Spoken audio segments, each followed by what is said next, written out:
मित्रांनो, तुम्ही एका कॉलेजमध्ये जाता, दिवसभर ते ठिकाणी लेक्चर घेता, तिथं ऐकता आणि अचानक तुम्हाला असं कळतं की तुम्ही ज्या कॉलेजमध्ये शिकता ते कॉलेज हॉन्टेड आहे. तुम्ही ज्या वर्गामध्ये शिकता, ज्या हॉलमध्ये शिकता ते हॉलच हॉन्टेड आहे. दिवसा तुम्ही लेक्चर घेता पण रात्री त्या ठिकाणी कोणीही जात नाही आणि एक हॉन्टेड कॉलेज म्हणून त्या कॉलेजला ओळखलं जातं. हो, मी आज एक अशाच कॉलेजविषयी बोलणार आहे आणि जे महाराष्ट्रातील एक फेमस कॉलेज आहे, त्याचबरोबर मुंबईमधील एक फेमस कॉलेज आहे. आणि ही घटना माझा मित्र सिद्धार्थ आहे याच्या बहिणीच्या कॉलेजमध्ये घडलेली आहे. तर हे मुख्यतः जे कॉलेज आहे हे फक्त मुलींसाठी आहे. जुहूमध्ये मुलींसाठी कोणतं कॉलेज आहे तुम्ही सर्च करा, फेमस कॉलेज, तर त्या कॉलेजचं नाव येऊन जाईल. या ठिकाणी मी त्या कॉलेजचं नाव घेत नाहीये, तर त्या कॉलेजमध्ये ही घटना घडलेली आहे. तर मुलींसाठी एक फेमस कॉलेज, त्या ठिकाणी दिवसभर मोठ्या प्रमाणात लेक्चर चालतात, मात्र संध्याकाळी त्या ठिकाणी जाण्यासाठी लोक घाबरतात, कोणी जात नाही. आणि त्या कॉलेजच्या शेजारची जी घरे आहेत, ते दुकाने आहेत, तेही लोक सांगतात की ही घटना खरी आहे. त्याचबरोबर मी जी ही स्टोरी डिस्कस करण्यासाठी त्या ठिकाणी एक शिपाई आहे, जो जुना शिपाई, त्याच्याशीही एकदा डिस्कस केलं की बाबा ही स्टोरी तुम्ही सांगता ही खरी आहे का की बनवलेली आहे. तर ते म्हटला की हो, ही स्टोरी खरी आहे. त्यामुळे आम्ही रात्री या कॉलेजमध्ये आत जात नाही. आम्ही बाहेर देखरेख करतो पण या ठिकाणी कॉलेजमध्ये आत जात नाही. तर हे जे कॉलेज आहे मुलींचं कॉलेज आहे. तर घटना आहे 2005 साली. 5 साली अजित नावाचा व्यक्ती, जो की एमपीचा मूळचा, तो या ठिकाणी कामाला लागतो. सप्टेंबर महिना या ठिकाणी कामाला लागतो. कामाला काय लागतो तर शिपाई म्हणून. तर तुम्हाला माहिती आहे की मुंबई शहर जर म्हटलं तर शहरामध्ये मोठ्या प्रमाणात नोकऱ्या अवेलेबल असतात. तर हा कोणती तरी नोकरी पकडायची म्हणून आलेला आणि त्याला या ठिकाणी शिपायाची नोकरी भेटली. त्याला त्या ठिकाणी पूर्वीचे जे लोक होते, जे कामाला होते, त्याचबरोबर जो स्टाफ होता, त्या स्टाफने काय सांगितलेलं, तू कॉलेजमध्ये फिर संध्याकाळी, कारण त्याची नाईट शिफ्ट होती, तू कॉलेजमध्ये फिर संध्याकाळी, पण फर्स्ट फ्लोअरला जे डावीकडील बाजूस ज्या खोल्या आहेत, जे वर्ग आहे, त्या वर्गाकडे जाऊ नकोस म्हणून सांगितलं होतं. तो पण म्हणाला ओके ओके. त्याने विचारलं काय कारण आहे, तर त्या ठिकाणी कुणीही सांगितलं नाही, फक्त म्हटलं की जाऊ नकोस, ते काय व्यवस्थित नाही, चांगलं नाही, त्या ठिकाणी जाऊ नकोस म्हणून सांगितलं. आता एवढं सांगतात म्हटलं, त्याने काय विचार केला की बाबा जायच नाही, काय माहित किती इनलिगल ऍक्टिव्हिटी होत असेल आणि आपल्याला काय घेणं देणं नाही, आपण तिथं जायच नाही, ह्या विचारानं तो त्या ठिकाणी गेलेला नाही. 1.5 महिना झाला जॉईन होऊन. 1.5 महिन्यानंतर एक दिवस काय झालं,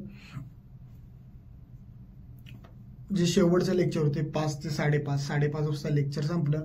ह्याने बेल दिली आणि बेल दिल्यानंतर खुर्चीवर जाऊन बसला आणि खुर्चीवर गेल्यानंतर अचानकच त्याला असं गुंगी जाणवली, झोप आल्यागत आली आणि तो त्या ठिकाणी झोपला. आणि जेव्हा त्याला जाग आली त्यावेळी रात्रीचे 10:30 वाजले होते. 10 वाजले होते. ह्याने विचार केला की बाबा दरवाजा वगैरे कुठलं उघडा आहेत का बघितलं पाहिजे, कारण की ही शिपायाची रिस्पॉन्सिबिलिटी असते की एखादा वर्ग उघडा आहे बंद आहे ते चेक करणं. तर त्या ठिकाणी त्याने विचार केला की आपण जाऊन बघूया, म्हणून तो तिथून उठला. पहिला ग्राउंड फ्लोअरवरचे सगळे जे आहेत ते क्लासेस त्याने बघितले की दरवाजे, वर्गाचे दरवाजे उघडे आहेत का झाकलेले आहेत, तर ते दरवाजे झाकलेले होते. त्यानंतर तो काय केला, स्टाफ रूमचं बघितलं, स्टाफ रूम, प्रिन्सिपल रूम वगैरे ते सगळं चेक केलं, तर त्या ठिकाणी दरवाजे बंद होते. आता या ठिकाणी काय झालं की तो 10 वाजता उठलेला होता पण त्याला थोडी भुरळ होती, झोपतच होता तो. त्यानंतर त्याने काय केला, वर गेला फर्स्ट फ्लोअरला ते काय केला, उजवीकडे गेला. तिकडे सगळे क्लासरूम जे वर्ग होते ते दरवाजे उघडे झाकलेले आहेत, त्याने बघितले, ते पण झाकलेले होते. त्यानंतर त्याला सांगितलं होतं की डावीकडे जाऊ नको, तर तो डावीकडे गेला, कारण की का झोपत गुंगीत होता, त्यामुळे तो डावीकडे गेला. डावीकडे गेल्यानंतर त्याने त्या ठिकाणी जाऊन बघितलं तर त्या ठिकाणी सगळ्या क्लासरूमचे दरवाजे बंद होते. आणि बंद झाल्यानंतर तो या ठिकाणी परत चालत ग्राउंड फ्लोअरकडे यायला निघाला, म्हणजे पायऱ्यावरनं खाली यायला लागला. आणि त्याला अचानक असं जाणवलं की कोणतरी अकाउंटचं काहीतरी गणित वगैरे शिकवत आहे. कारण कसं झालं, त्याला माहित होतं की दिवसभर तो काय एवढा एज्युकेटेड नव्हता, त्याचं BA झालं, पण त्याला माहित होतं की हे जे शिकवलं जातं हे गणितामध्ये शिकवलं जातं किंवा अकाउंटमध्ये शिकवलं जातं, अशा पद्धतीने त्याला जाणवलं. म्हणून तो काय केला की आता एवढ्या रात्री 10-11 वाजता कसं काय लेक्चर चालू असेल, म्हणून तो म्हटला की आपण जाऊन बघूया की नेमकं काय आहे ठिकाणी. आणि जसं जसं तो पुढे चालू लागला तर तसं तसं त्याला 1 2 3 4 5 असं आकडे कोणतरी बोलतंय. आणि त्याचबरोबर त्या ठिकाणी काही मुलं आहेत, कॉलेजच्या मुली आहेत, ह्या रडत असलेल्याचा आवाज आला. त्याला जरा धकधक वाटलं, भ्या वाटली की नेमकं ह्यावेळी कसं काय, कोण शिकवते आणि मुली का रडत आहेत. ह्या विचारानं तू ते वर्गापाशी गेला आणि वर्गात डोकवण्याच्या अगोदर त्याने बघितलं खिडकीत जरा दरवाजा उघडा होता, त्यात त्यानं उघडून बघितलं तर त्या ठिकाणी पूर्ण त्याला अंधार जाणवला. म्हणजे अंधार आहे तर मग हा आवाज कुठला येतोय, आवाज पूर्णतः बंद झाला. त्यानंतर तू काय केला की बाबा आता आपण वर्गातच जाऊन बघूया. क्युरिओसिटी त्याला जाणवली, त्याने दरवाजा वर्गाचा उघडला, आत गेला तर आत पूर्णतः अंधार होता. थोडं आत गेल्यानंतर त्याला डोक्याला काहीतरी लागल्यागत झालं. काय लागलं म्हणून त्याने वर बघितलं तर वर त्याला असं दिसलंय की एक 38 वर्षाची महिला जिने गळफास घेतलेला आहे आणि तिचं पाय त्याच्या डोक्याला लागलेला आहे. तो इतका भिला, त्याला काही करावं काय कळना. तो आहे पळता येईल तेवढ्या स्पीडनं तो त्या ठिकाणून पळून गेला. तिथं कॉलेजमध्ये राहिलाच नाही, तो गेला जिथं राहत होता, जे की कॉलेजपासून 3 किलोमीटर त्याचं घर होतं. त्या ठिकाणी तो पळत गेला. त्याची गाडी होती, ती गाडी त्याने तिथे सोडली. त्या ठिकाणी 3 किलोमीटर तो पळत गेला संध्याकाळचे 12 वाजता आणि त्या ठिकाणी घरात जाऊन पडला. त्याला झोप काय लागत नव्हती, एकटाच होता, बॅचलर होता, एकटाच होता, झोप काय लागत नाही. त्याने प्रयत्न केला की इकडं तिकडं झोपायचा प्रयत्न केला, पण त्या डोळ्यापुढून ते चित्र घाललं ना. दुसऱ्या दिवशी त्याला मोठ्या प्रमाणात ताप चढला. आठवडाभर तो कॉलेजला गेलाच नाही, कारण की त्याला इतकी भ्या निर्माण त्याच्या मनामध्ये झाली की आपण तिथं गेलो, मुलांचा रडण्याचा आवाज आला, कोण शिकवतंय असं वाटलं, मॅडम शिकवते, पण तिथे मॅडम तर काय शिकवत नव्हती. पण अचानक जेव्हा आपण दरवाजा उघडला तर आपले डेड बॉडी दिसली. त्याला कळायचं पण झालं. 1.5 आठवड्यानंतर तो त्या कॉलेजमध्ये गेला, प्रिन्सिपलांपाशीच गेला डायरेक्ट. प्रिन्सिपल म्हटलं अरे काय की अचानक असं कुठं सोडून जातात का, आणि तू गेला असते काय कळालं नाही, फोन पण उचलला नाही आमचा. त्यानं सांगितलं मला ताप आलता आणि जो घडलेली हकीकत आहे त्याला जे जाणवलं, जी घडलेली हकीकत आहे, तर त्यानं ती त्या ठिकाणी सांगितली की मी असा मला आवाज आला, तुम्ही सांगितलं होतं डावीकडे जाऊ नको, मी गेलो तिथं आणि एक मॅडम शिकवत होती असं मला वाटलं, पण 1 2 3 4 काय तर म्हणत होती, मुलं रडण्याचा मला आवाज आला म्हणून मी दरवाजा उघडला, आत गेलो आणि आत गेल्यानंतर एका महिलेचा पाय मला लागला आणि वर बघितलं तर ती 38-40 वर्षाची महिला जिने गळफास घेतला होता असं मी बघितलं. आणि तुम्ही मला काय हे सांगितलं नव्हतं आणि आता इथून पुढे मी इथं जॉब करणार नाही आणि मुंबईतच राहणार नाही असं त्यानं डिसाईड केलं. तर मी आता सोडून चाललोय हेच सांगायला या ठिकाणी आलेलं आहे. त्यानं असं सांगितलं आणि दरवाजातून बाहेर आला आणि त्यानंतर गाडीला किक मारला घरी. ही जी घटना आहे ही घटना सर्वकडं पसरली की बाबा असं असं हे झालेलं आहे. मुंबईमध्ये मोठ्या प्रमाणात ही घटना पसरली की अशा कॉलेजमध्ये ही अशी घटना घडलेली आहे.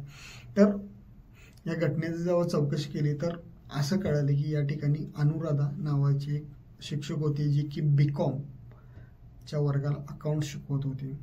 पण तिचं शिकवणं वगैरे सगळं चांगलं होतं, पण तिचा पर्सनल काहीतरी इश्यू होता. म्हणजे घरामध्ये तिचं आणि तिच्या मिस्टरांचं मोठ्या प्रमाणात वाद चालला होता आणि तिला डिवोर्स नको होता, पण तिच्या मिस्टरांना दुसरीकडे अफेअर चालू असल्यामुळं त्यांना डिवोर्स त्या ठिकाणी पाहिजे होता आणि त्या ठिकाणी ते तिला प्रेशराईज करत होते.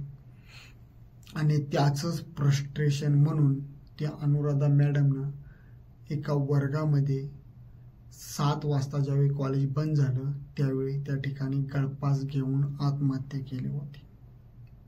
आणि त्यांची जी आत्मा आहे, त्यांचा जो आत्मा आहे तो आत्मा आजही त्या कॉलेजमधला फर्स्ट फ्लोअरच्या डावीकडील बाजूस, जो ते कॉलेज आहे त्या डावीकडील बाजूस सध्याही तो आत्मा तिथं वावरत आहे. आणि संध्याकाळी लोक सांगतात की त्या ठिकाणी कोणीतरी शिकवतंय आणि मुलं रडण्याचा आवाज येतोय.